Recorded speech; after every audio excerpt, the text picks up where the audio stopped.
Okay, automatic gates are beyond the scope of this inspection. I might be able to open this one. I won't be able to open the back one because it's chained closed. But it has a warning notice posted on it, as does this one. So we do have warning notices. The back one is a chain operation. The chain looks like it's a little loose and it's a little rusty. This one is a pneumatic operation. But we're really here for condensing units. This is the air conditioning section. This is condensing. This is the cooling section.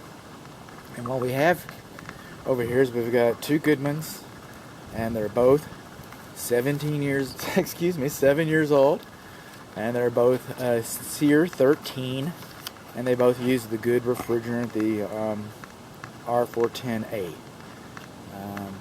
7 years. This equipment's engineered on paper to last 20 years. It might last 20, 30 years.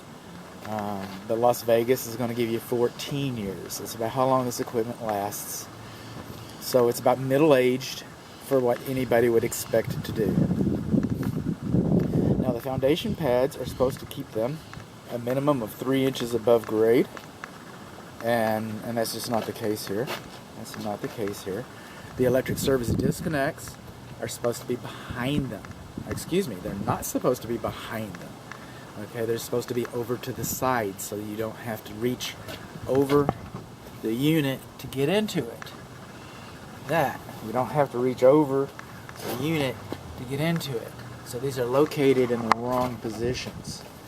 These units should also be sealed on the top and sides, on 3 sides. I've got the dead front covers off.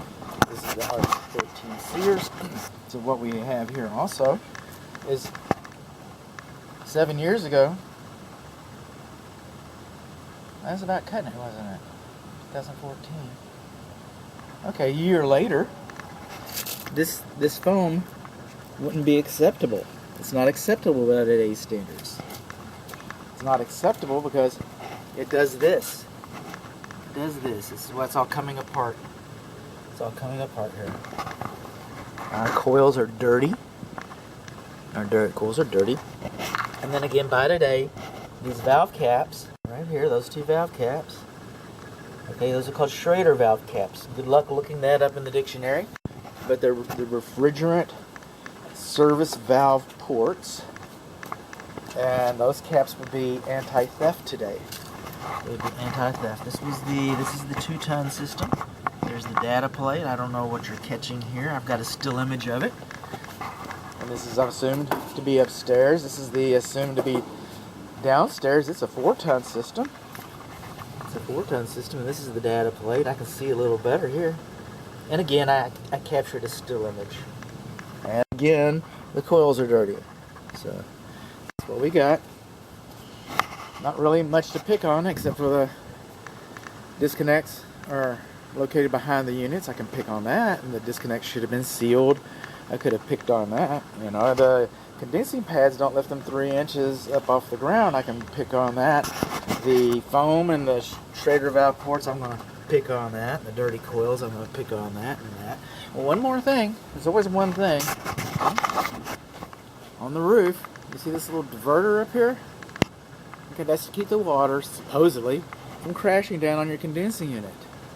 Well, the large condensing unit there's enough diverter up there. Okay, there's a diverter above the large condensing unit, but you'll notice that there is not a diverter over the smaller unit. The diverter was not placed properly.